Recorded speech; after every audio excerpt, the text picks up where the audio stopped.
to Put a Ring on It, season 4, episode 4, and we got a new couple, y'all. We got a new couple, y'all. We got a new couple. His name is Zay, and her name is, why do I have it? Jasmine. Is that correct? I don't know. I have Jasmine on here as the new name of the lady, but now I'm kind of confused. But this is season 4, episode 4, a new couple. They showed up, and they supposed to be a lot of fun. Although his name on the side is Loki.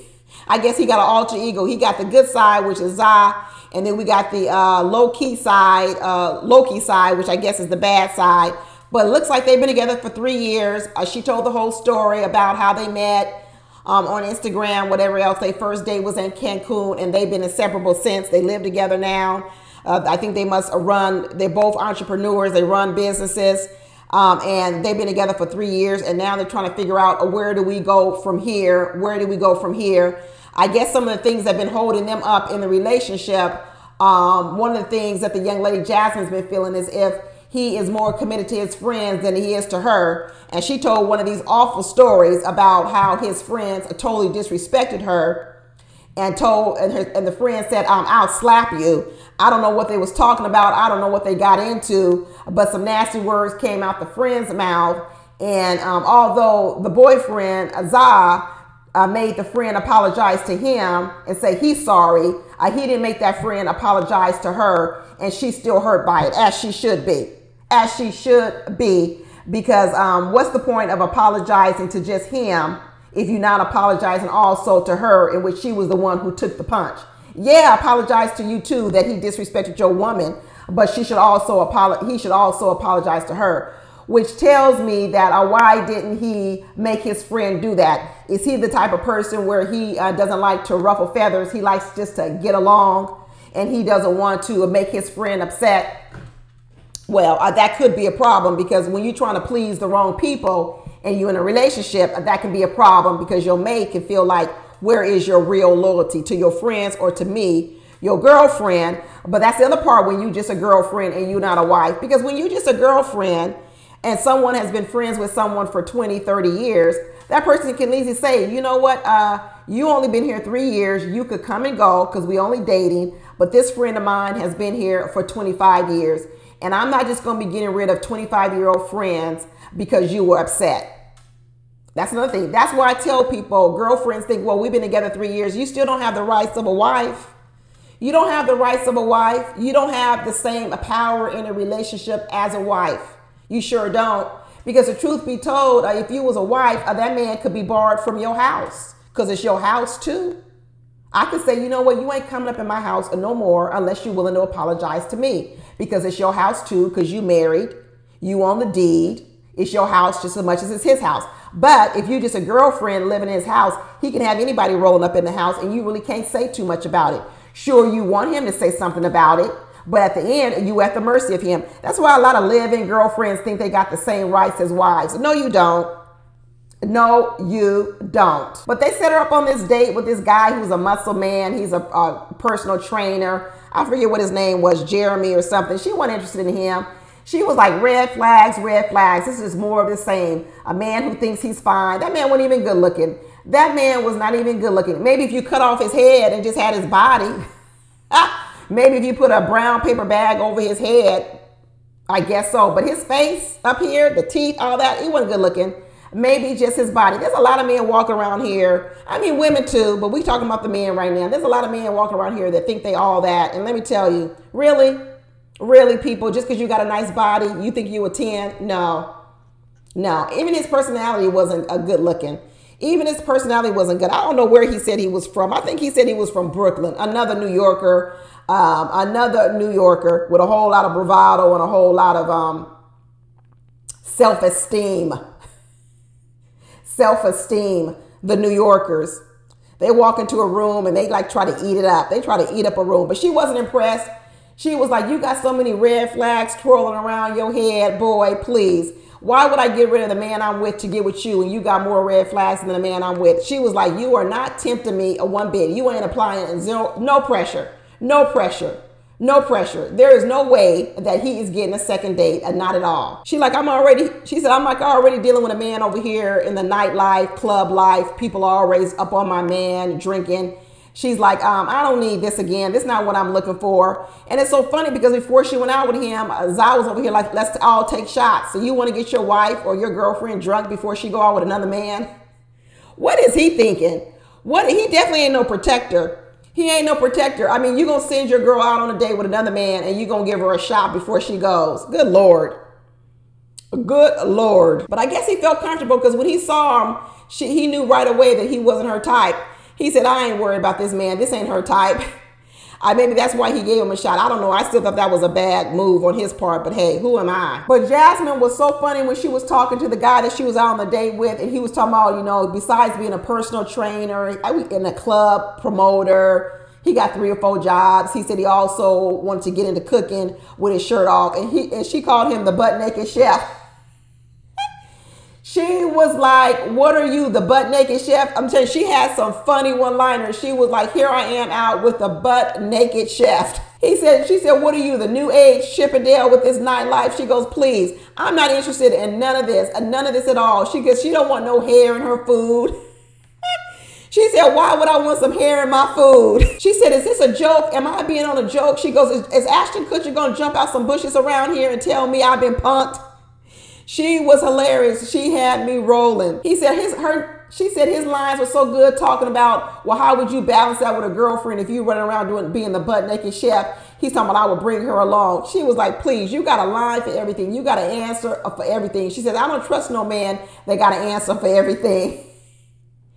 He said, I don't trust a man with an answer for everything. That tells me you've been doing this too long and you do it too well, and I don't trust you. She said he act like his father's a pimp from Mississippi.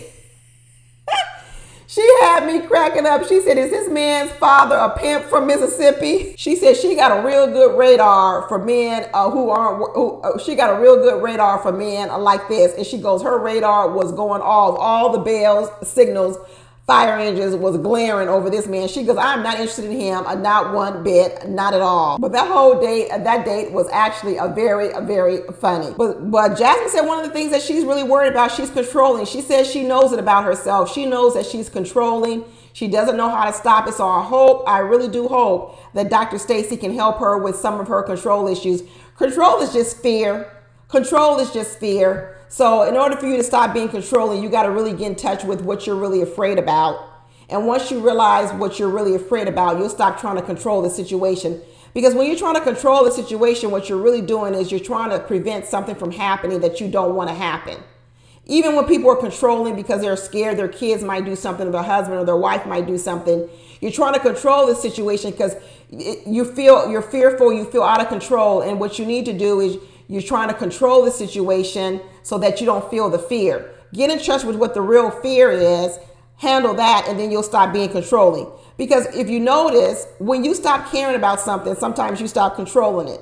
Because you don't give a damn how it turns out. You'd be like, I don't care how that happens. So you don't even try to control it. A lot of people try to control because what they're really doing is they're actually controlling their own fear, their own anxiety. But in controlling their own fear and their anxiety, they have to take charge. And then when they're taking charge over people or things, those people feel controlled by you. But if you really get in touch with what your own fear is, why you're feeling like you have to control this situation, it's most of the time it's in order for you to feel a certain kind of way. And because you're trying to control yourself, your own feelings, your own emotions, it ends up controlling situations. And then those people who are in those situations with you, they also feel control. So when she says she wants to figure out how to stop being controlling, she got to first figure out what makes her so scared. What makes her so scared? Go back to what the fear is, and then she'll know how to stop being controlling. Conquer the fear, and then the control will go away. But then we're going to move on to Ricky and Catherine. Oh, good Lord. Catherine needs to be worried. Catherine needs to be worried because let me tell you, Ricky went out on this date with this woman, Sheila, once again. And you know what? He had the time of his life. This is the most I've seen Chapstick Ricky smile and laugh this whole episode, this whole series so far, this whole season. He laughed with this girl. He had a good time. And when you see him with Catherine, he looks so bored. He looks just plain Chapstick Ricky. Look like he ain't having a good time or nothing. And I remember saying, why does Ricky always want to go over to the house of his ex-girlfriend? I remember him saying that his ex-girlfriend was an entertainer, that she had some type of talent, which means her ex-girlfriend, she had a nice personality, she was probably fun, and she was outgoing, and Catherine is the opposite. Catherine is not fun, and she's not outgoing, and Ricky likes a fun and outgoing woman, because without that, he's not fun and he's boring. And when he's paired with a woman who's fun and outgoing, he's laughing and having a good time. And when he was out with this girl, Sheila, who's fun and outgoing and likes to have a good time, so was he. But by that day, he was letting that woman feed him food. He was having such a good time. Catherine needed to be worried. Like I told you, there's a part of Catherine that's sort of lazy. She doesn't like to get dressed. She wants to live up there in a hotel, in a hostel with Ricky and all them other people, and she was content with it. Okay? She talks about they don't go out, but I come to find out, I don't think she plans any dates. I don't think she does anything. I think Catherine sits back and she complains. And I don't think Catherine does anything. I think Catherine is boring. I don't know what she's adding to it. And he's bored with her. And that's why I said I don't even think that's why I think they're just friends. I think they're roommates. That's why there's no romance. She goes, well, there's no romance. She don't even get dressed and get up and become sexy to have any romance. I think a lot of the work might be on Catherine than what she needs to do instead of complaining about Ricky. Because when Ricky was out with this woman, he seemed to be having a good old time. He was laughing, joking, taking drinks, eating food. He looked like a completely different man.